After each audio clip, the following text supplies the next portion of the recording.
Hello mga kabarangay! Eto ka nga.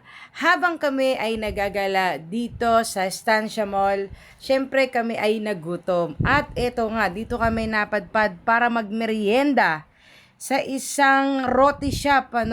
Ito ay Singaporean restaurant.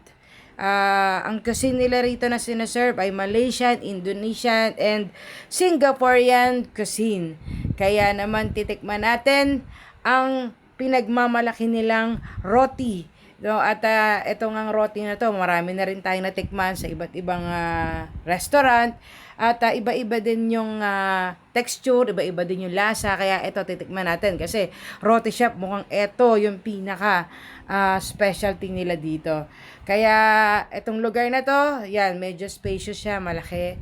Tapos marami din na kumakain, kaya naman kami ay dito na rin nag-decide mag-merienda.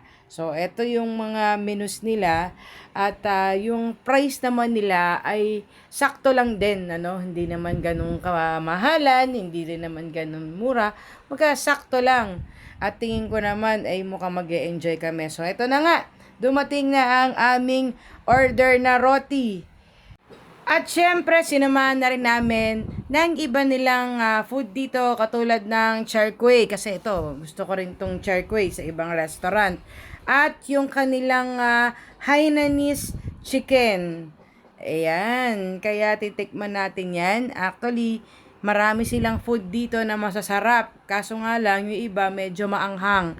Since na hindi ako fan ng spicy food, kaya hindi na ako order, no? At ito na lang in-order ko yung mga mild lang nila. Oh.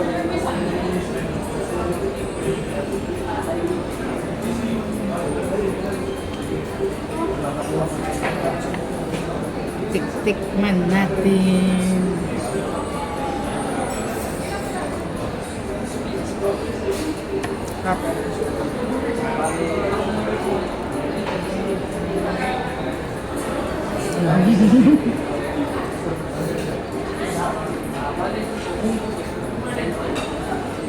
Ayun, at ayos na ayos ang lasa. Thank you for watching!